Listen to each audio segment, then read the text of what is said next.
नमस्कार दोस्तों। कमज़ोर बच्चों को बलवान कैसे बनाएं, ये बहुत बड़ी समस्या है। मैं सरोज पांडे आज आप सभी से कहना चाहता हूँ, हमारे बच्चे जब बाहर कहीं से पिट कर आते हैं तो हमें कैसा महसूस होता है। आज भी मैंने ऐसा कुछ घटना देखा जिसमें दो टीनेजर्स बच्चे लड़ रहे थे। उनमें एक बच्चा कमज़ोर था जो पिट गया और दूसरा ताकतवर था जो उसे पीट दिया। ये बहुत बड़ी समस्या और मैं इस विषय पर आज आप सभी से बात करना चाहता हूँ। पहली बात कि ईश्वर ने हमें शक्ति दी है, उस शक्ति का सदुपयोग मारपीट और युद्ध में नहीं है। शक्ति का सही उपयोग है मेहनत करना, रोजी रोटी कमाना, पढ़ाई लिखाई करना, जीवन को क्रिएटिव बनाना। इसके लिए ईश्वर ने हमें शक्ति दी है। शक्ति का उपयोग या दुरुपयोग मारपीट और युद्ध के लिए नहीं करना चाहिए। लेकिन आदिकाल से आप सभी जानते हैं, युद्ध मानव के लिए रूटीन बन गया, बहुत ही ज़रूरी रूटीन बन गया है। आदिकाल से आप देखेंगे, चाहे वो राम रावण का युद्ध हो या उससे पहले जितने भी आप युद्ध की कल्पना कर सकते हैं, युद्ध हमेशा से चलता रहा है देव और दानव के बीच, और आज तक 2024 तक ये युद्ध कहीं न कहीं जारी है और आगे भी रहेगा। आज मैंने देखा एक टीनेजर स्टूडेंट दूसरे टीनेजर को थप्पड़ मार दिया। मुझे बहुत दुख हुआ, बहुत बुरा लगा, मैं भीड़ पड़ा, ऐसा क्यों कर रहे हो। लेकिन जो बच्चा मार खाया था वो अपना मुंह ढक के रो रहा था और जो बच्चा मारा था वो अकड़ रहा था। मैंने बहुत देर तक बहस किया और फिर हमने कहा कि ये बात गलत है। मैं इस बात को आप सभी के बीच इसलिए रख रहा हूँ कि हमारा बच्चा भी कहीं बाहर जा कर के वो मार खा के तो नहीं आ रहा। मैं ये नहीं सिखा रहा हूँ कि मार करके आओ, पीट करके आओ। मैं ये सिखा रहा हूँ शक्ति का उपयोग पढ़ाई लिखाई में है, शक्ति का उपयोग नौकरी करने में है, शक्ति का उपयोग कुछ काम है, गाड़ी स्टार्ट करना है, बहुत तरह के छोटे छोटे काम है जहाँ हमारी शक्ति की जरूरत है। पर जब कोई इसी शक्ति से मारपीट करता है, हालांकि एक डिपार्टमेंट है जो मारपीट के लिए रखा जाता है, चाहे वो आर्मी हो या पुलिस हो, बॉडीगार्ड्स हैं जिसको आप लोग बाउंसर कहते हैं, इनका मेन काम क्या है? मारपीट ही करना। खैर, मैं बात इसलिए उठा रहा हूँ, मैं कहना ये चाहता हूँ कि हमारे बच्चे कमज़ोर न हो। कमजोरी का ही परिणाम था जो 500 वर्षों से श्री राम लला जी का मंदिर में ताला बंद था।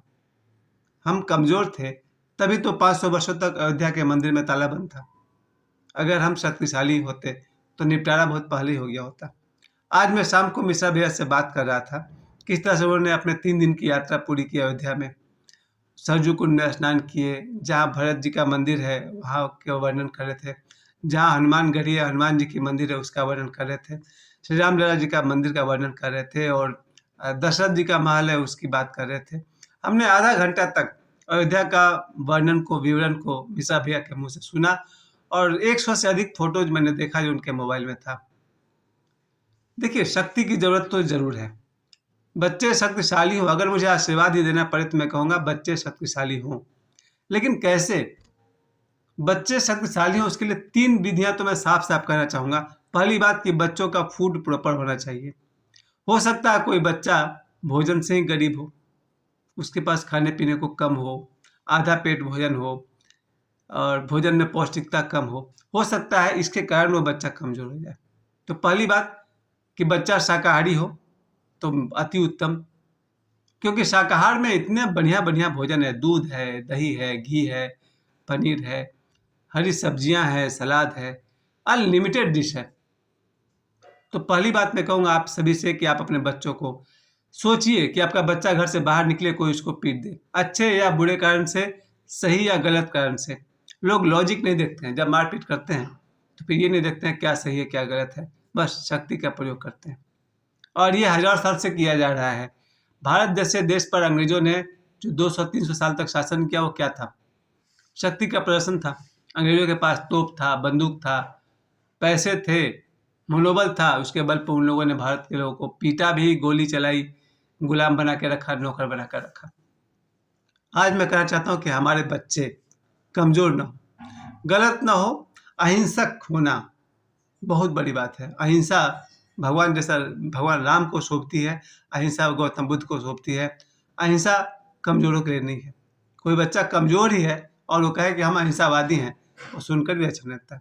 तो पहली बात कि मेरे जितने भी दोस्त इस वीडियो को देख रहे हैं, सुन रहे हैं, जितने भी बड़े लोग सुन रहे हैं, ध्यान दीजिए आपके बच्चे का डाइट 18 वर्ष की उम्र तक बढ़िया से बच्चा खाए, जितनी बार खा सके, सुबह, दोपहर, शाम, रात, 4 बार 5 बार भी बच्चा खाए, थोड़ा थोड़ा खाए और समय समय पर खाते रहे। एक ही बार ज़्यादा खाना वो नुकसान करता है पेट को। थोड़ा थोड़ा करके वो 3 बार 4 बार 5 बार तक वो खा सकता है। बच्चे का भोजन पौष्टिक हो। कहते हैं ना, कभी मत गिनिए कि आपके बच्चे ने क्या खाया, कितना खाया। माँ कभी नहीं गिनती है। आप सभी माँ बन करके रहें। तो पहली बात मैं कहूँगा बच्चों से कि बच्चों, आपका भोजन बहुत बढ़िया हो, जो मिले आदर पूर्वक। हो सकता है परिवार में गरीबी हो, आर्थिक तंगी हो, तो जो मिले उसे ही प्रणाम करके ग्रहण कीजिए, भोजन अच्छा रखिए। आपको भविष्य में आपको कोई 2 घूसा मारेगा, आप 4 मार कर लौटिएगा। दूसरा बात मैं आपसे कहना चाहता हूँ, दूसरी बात कि बच्चे को एक्सरसाइज करना चाहिए। एक्सरसाइज के जगह पर पहली बात उसे खेलना चाहिए। एक्सरसाइज कोई अच्छी चीज़ नहीं है। एक्सरसाइज का नेचुरल चीज़ है खेलना। और जो बच्चे नहीं खेल पाते हैं वो जिम में जाकर व्यायाम करें। जो बच्चा क्रिकेट के मैदान में क्रिकेट खेल रहा है, फुटबॉल खेल रहा है, वॉलीबॉल खेल रहा है, उसे व्यायाम की अलग से ज़रूरत नहीं है, वही उसका व्यायाम है। जो आउटडोर गेम्स नहीं खेल पा रहा, उसके लिए जिम खाना है, एक्सरसाइज है। तो मैं हर बच्चों से कहूँगा, अपना भोजन बढ़िया रखिए और स्पोर्ट्स खेलिए, बाहर की दुनिया में जाइए, आउटडोर गेम्स खेलिए। बच्चे गलती क्या कर रहे हैं, खाना पीना में खा रहे हैं मैगी, बिस्किट्स और क्या क्या खाते हैं। कहाँ से ताकत आएगी। खाना सर हमने खाया था बचपन में, छपरा जिला, एक से एक भोजन हमने खाया। मकई का सत्तू था, मकई का रोटी था, मकई का भात था और मोटी मोटी रोटियां, क्या कहिए, कहते हैं ना सरसों की साग।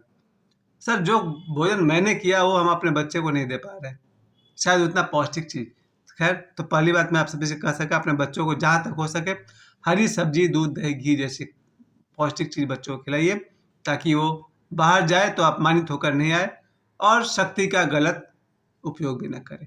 और दूसरी बात मैंने कहा एक्सरसाइज, एक्सरसाइज उनके लिए है जो आउटडोर गेम्स नहीं खेल सकते।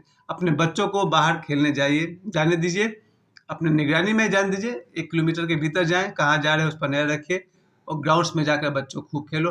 रात दिन मोबाइल चलाओगे तो कहाँ से ताकत आएगी।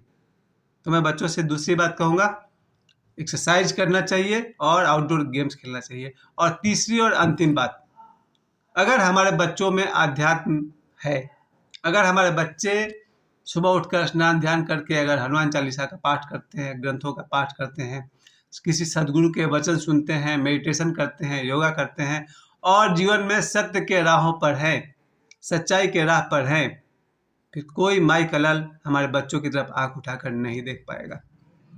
ये तीसरा और अंतिम उपाय है। बच्चों को अगर बलवान बनाना है, पहली बात मैंने आपसे कही, उनका डाइट अच्छा रखें, अच्छा संतुलित भोजन दीजिए उन्हें। दूसरी बात मैंने कही, उन्हें आउटडोर गेम्स खेलने को कहिए और व्यायाम करने को कहिए। और तीसरी बात मैंने कही, बच्चों में धार्मिकता हो, आध्यात्मिकता हो, सद्गुरु हो उनके जीवन में और सत्य के राह पर चले अगर हमारे बच्चे चले, फिर पूरे दुनिया में कोई हमारे बच्चे की तरफ आंख उठाकर नहीं देखेगा। बच्चों याद रखो, तुमने किस माँ का दूध पिया है। अपनी माँ के दूध को अपमानित मत होने देना। पहली बात कि गलत काम मत करना, ताकि कोई तुम्हें सजा न दे सके, पीट नहीं सके। और दूसरी बात, सच्चाई के राह पर अगर तुम चल रहे हो, तुम सही हो और कोई तुम्हें टच कर दे, तो याद करो तो किस माँ का दूध पियो तुम और किस माँ का और किस बाप का खून बह रहा है तुम्हारे अंदर। डरा हुआ मानसिकता में मत रहना, हिम्मत से रहो और सत्य रहना, सच्चाई के राह पर रहना, ताकि कोई भी आदमी सवाल पूछे तो पता चले कि तुम सही थे। प्यारे बच्चों, सही रहो और कहीं भी मार खाकर मत लौटो। आज जो घटना मैंने देखी शर्मनाक है। कोई बच्चा किसी दूसरे बच्चे को पर शक्ति प्रयोग ना करे और हर बच्चा शक्तिशाली हो, ऐसा मैं शुभकामना करता हूँ। हर बच्चा सही हो। अब गलत लोग भी तो ताकतवर होते हैं, लेकिन हम चाहते हैं इस धरती का जो सबसे बड़ा ताकतवर लड़का इस समय है, बाबा बागेश्वर 26 साल का, उसकी सबसे बड़ी ताकत क्या है? सच्चाई के राह पर है वो बच्चा, सत्य के राह पर है। और मुझे लगता है कि इस समय दुनिया में 700 करोड़ आदमी है, सबसे स्ट्रांग बच्चा कोई है तो बाबा बागेश्वर। किस बल पे है? उसकी शक्ति क्या है? एक तो देखने में भी कद काठी से लंबा चौड़ा लड़का है, शारीरिक बल भी बहुत बढ़िया, क्रिकेट खेलते हैं। जो मैंने पहली बात आपसे कही, डाइट, भैया मैंने सुना है कि एक बार वो 50-75 पूरी खा गए थे। बाबा बागेश्वर एक बार 50-75 पूरी खा रहे थे। तो भाई उनकी डाइट भी मस्त है और वो क्रिकेट खेलते हैं और आध्यात्मिकता और धर्म के तो वो मिसाल हैं। प्यारे प्यारे बच्चों, कमजोर मत बनो, ताकतवर बनो। मुझे समय देने के लिए आप सभी को बहुत बहुत धन्यवाद।